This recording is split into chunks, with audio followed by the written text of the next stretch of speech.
అంటే అందులో ఒక 26, 25 స్టేట్స్ ఉంటే మనం కూడా ఉంటాం. ఆ బంతిలో చివరి ఎక్కడో ఉంటాం అనమాట. ఆ ఆంధ్రప్రదేశ్ ఎక్కడంటే ఎక్కడంటే చేతులు ఎత్తే ఇంద 10 రూపాయలు ఉంచండి చెప్పి పంపిస్తారు. ఇదా మనం కోరుకుంది? ఎస్, ప్యానెల్లో ఉన్న అందరికీ గుడ్ మార్నింగ్. ఈరోజు కేంద్ర ప్రభుత్వ బడ్జెట్ పైన మనం దేశవ్యాప్తంగా కూడా భిన్న వాదనలు, భిన్న స్వరాలు వింటున్నాం. సో మనం పాయింట్ టు పాయింట్ డీటెయిల్గా డిస్కస్ చేయాలంటే it is a very long time to take. So మీరు ఖచ్చితంగా ఆంధ్రప్రదేశ్కి సంబంధించి అంటున్నారు, మీరు ఇందాక అడిగినటువంటి 1,50,000 కోట్ల రూపాయల వడ్డీ లేని రుణాలు అంటున్నారు. అందరికీ ఇలాంటి పాయింట్లు అంటే ఏం కొత్తగా ఏం ఉండవు. ప్రతిసారి కూడా ఎవరి బడ్జెట్లో కూడా మీరు అన్నటువంటి 1,50,000 కోట్లు, 1,00,000 కోట్ల రూపాయలు వడ్డీ లేని రుణాలు రాష్ట్రాలకు మేము ఇన్ఫ్యూజ్ చేస్తాము, అవుట్లేలు ఇస్తాము అని చెప్పేటువంటి ప్రొవిజన్ ఎప్పుడు కూడా ఉంటుంది. కాకపోతే ఏంటంటే వాళ్ళు కొన్ని పాలసీస్ తీసుకొని వస్తారో ఆ పాలసీస్ ఇంప్లిమెంట్ చేస్తే మేము మీకు బారోయింగ్ ఫెసిలిటీ పెంచుతాము అనేటువంటిది సహజంగా ప్రతి బడ్జెట్లో చెప్తారు. మీరు ఈరోజు నిన్న సీతారామన్ గారి బడ్జెట్ను మీరు సుదీర్ఘంగా అబ్జర్వ్ చేస్తే దాదాపుగా ఆమె 3 నుంచి 4 నిమిషాల పాటు ల్యాండ్ రిఫార్మ్స్ గురించి ముఖ్యంగా మాట్లాడడం కనపడింది. ల్యాండ్ రిఫార్మ్స్ పైన, జిఐ ట్యాగుల పైన, భూమికి సంబంధించిన అర్బను మరియు రూరల్ ప్రాంతాలలో భూపరమైనటువంటి అసైన్ ల్యాండ్ల పైన మీరు కొంత పాలసీలను అమలు చేస్తే మీకు దాదాపుగా 15% బారోయింగ్ కెపాసిటీని మేము ఎన్హాన్స్ చేస్తాము అనేటువంటి ఒక ప్రొవిజన్ ఆమె బడ్జెట్లో చాలా నొక్కి ఒక్కానించడం కనపడితే అంటే ఖచ్చితంగా వాళ్ళు తీసుకురాబోయేటువంటి రిఫార్మ్స్ను రాష్ట్రాలు అమలు చేయాలా అనేటువంటిది ఆమె చెప్పకనే చెప్తున్నారు. ఇంకా మనం overall budget point of view మీరు ఇందాక అన్నట్టుగా 15,000 కోట్ల రూపాయలు ఒక రకంగా మన టీడీపీ సోదరుని మనం అభినందించాలి. ఒక రకంగా ఆయన చాలా ఓపెన్గా చెప్పాడు. అంటే 15,000 కోట్ల రూపాయలు ఏపీ రీఆర్గనైజేషన్ యాక్ట్ ప్రకారం మేము ఆంధ్రప్రదేశ్లో అమరావతి క్యాపిటల్ క్రియేషన్ కోసం ఇస్తున్నాము. క్యాపిటల్ లేదు, క్యాపిటల్ లేని రాష్ట్రంలో ఏ రాష్ట్రము లేదు, దేశంలో ఏ రాష్ట్రం లేదని చెప్పారంటే అంటే ఈరోజే మీకు అమరావతికి క్యాపిటల్ లేదని గుర్తొచ్చిందా?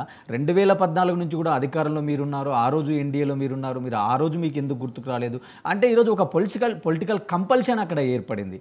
ఈరోజు ముఖ్యంగా చెప్పాలంటే ఈరోజు మన తెలుగు ప్రధాన పత్రిక అయినటువంటి ఈనాడులో కూడా ఒక వార్త ప్రచురంగా రాసింది ఏంటంటే 243 సీట్లకు పడిపోవడం వల్లనే ఈరోజు వాళ్ళు పట్టు సడలిపోతుంది అనేటువంటి క్రమంలోనే ఆంధ్రప్రదేశ్కు, బీహార్కు నిధులు ఎక్కువగా కేటాయించారు, బీహార్లో ఎన్నికలు రాబోతున్నాయి కాబట్టి నిధులు కేటాయించారు అనేటువంటి కథనాలు చూస్తూ ఉంటే ఖచ్చితంగా ఇక్కడ రాజకీయాలకు అతీతంగా వాస్తవాలు మాట్లాడుకుంటే ఈ పాలిటిక్స్లో number game is more important.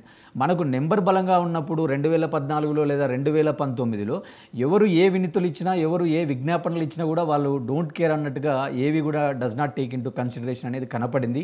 ఈరోజు పొలిటికల్ కంపల్షన్ ఏర్పడింది కాబట్టి ఎంతో కొంత వాళ్ళు 15,000 కోట్లు గ్రాంటా లేకపోతే బారోయింగ్సా లేకుంటే ప్రపంచ బ్యాంక్ నుంచి ఆ మల్టిపుల్ ఇన్స్టిట్యూషన్ నుంచి అలకేట్ చేస్తారా, అబ్టైన్ చేస్తారా అనేది కాసేపు పక్కన పెడితే ఖచ్చితంగా పొలిటికల్ కంప్లేషన్కి వాళ్ళు కట్టుబడి ఉన్నారు. ఆ విధంగా నిధులు కేటాయించారనేది నాది సందేహం సార్. ఇప్పుడు నిన్న ఆర్థిక మంత్రి గారు మాట్లాడుతూ 15,000 కోట్ల రూపాయలు వివిధ ఫైనాన్షియల్ ఇన్స్టిట్యూషన్స్ ద్వారా అప్పుల రూపంలో మీకు అందే ఏర్పడింది.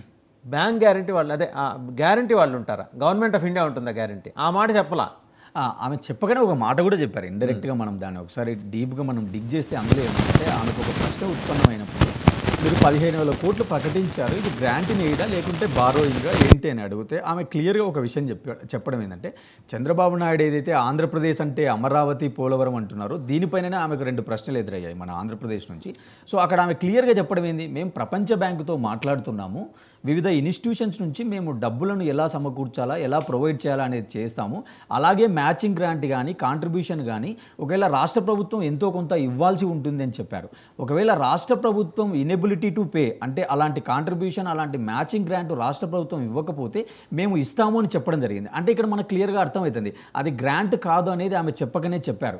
అంటే కేంద్ర ప్రభుత్వం ఈరోజు ఎన్నో హామీలు ఇవ్వడం, ఎన్నో వాటికి భరోసాలు ఇవ్వడం చూస్తుంటాం కానీ ఖచ్చితంగా దానికి అమలు చేస్తారు. వెరీ క్లియర్ అండి. మీరు చెప్పిన దానికన్నా ఇంకా క్లారిటీతో అడుగుతున్నా.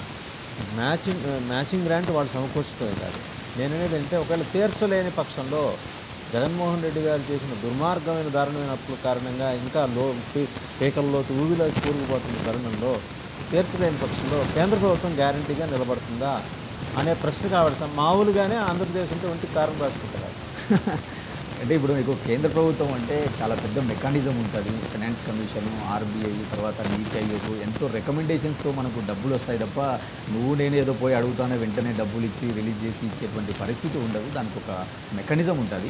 మోర్ ఓవర్ ఏంటంటే ఈరోజు వాళ్ళకు 15,000 కోట్ల రూపాయలు కొంత ఇప్పుడు ఈ బడ్జెట్ కూడా ఏంటంటే చాలామందికి ఇక్కడ టెక్నికల్గా తెలియదు ఏంటంటే ఇది ఓటాన్ అకౌంట్ బడ్జెట్ ప్లేస్లో పెట్టుకున్నటువంటి బడ్జెటే తప్ప ఇది 12 నెలలకు సంబంధించిన చూడాలి.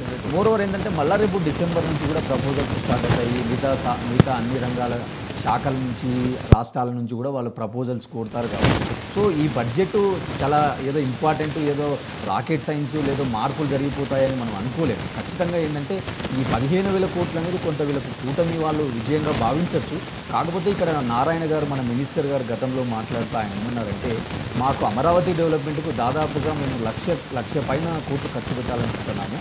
మొదటి ఫేజ్లోనే మాకు దాదాపుగా 45,000 కోట్ల రూపాయలు కావాలని చెప్పి వాళ్ళు ఒక ప్రకటన చేయడం, దానికి అనుగుణంగానే ఈరోజు వాళ్ళు 15,000 కోట్లు వాళ్ళకు వస్తే మాత్రం ఖచ్చితంగా ఇది అమరావతి క్యాపిటల్ నిర్మాణానికి ఎంతో కొంత అడ్వాంటేజ్, వాళ్ళకు ప్లస్ అనే చెప్పాలి. కాకపోతే ఇక్కడ బిగ్గెస్ట్ ఛాలెంజింగ్ ఏంటంటే ఆ 15,000 కోట్లు మేము గ్రాంట్గా ఇస్తాము, లేదా టైం బౌండ్లో ఇస్తాము, లేదా రాబోయేటువంటి నెక్స్ట్ మంత్లో ఒక 7,500 కోట్లు, మళ్ళీ నెక్స్ట్ 2 మంత్స్లో సబ్సిక్వెంట్గా రిలీజ్ చేస్తామని చెప్పి ఏదైనా వీళ్ళకు రేపు పొద్దున ఒక అష్యూరెన్స్ వస్తే మాత్రం వీ షుడ్ వెల్కమ్. లేకపోతే ఇది ఫినాన్షియల్ ఇన్స్టిట్యూషన్ ద్వారా మేము మొబిలైజ్ ఇస్తాము అంటే మాత్రం ఇది లాంగ్ వే టు గో అనేది నా భావం. రైట్. ఒకసారి మెరుపుల మహేష్ గారు, జనసేన అధికార ప్రతినిధి వారి దగ్గరికి వెళ్ళాం. సో మెరుపుల మహేష్ గారు, 2 ఆస్పెక్ట్స్ నేను కేంద్ర బడ్జెట్లో మిస్ అయ్యారు. మీరు అనొచ్చు తెలంగాణకి మీకు ఏమైనా పంచాయతీ ఉంటే మీ ఇద్దరు కూర్చొని మాట్లాడుకోవడానికి కేంద్ర ప్రభుత్వం 7,000 కోట్ల రూపాయలు కావాలి కాంగ్రెస్. వాసుదేవన్ గారు మీ వాయిస్ వినబడట్లేదండి. మీకు వినిపిస్తుంది కాసేపట్లో, ఎందుకంటే మీరు ధర్నా ప్లేస్లో ఉన్నారు కదా, జంతర్ మంతర్ దగ్గర కొంచెం దూరంగా ఉన్నారు కాబట్టి ఇంటిమేట్ అది వినిపిస్తుంది. ఇప్పుడు మహేష్ గారు మీకు వినిపిస్తుందా? ఆయన వినిపిస్తుంది, చూసారు, ఆయన ఆంధ్రప్రదేశ్లో ఉన్నారు. రైట్.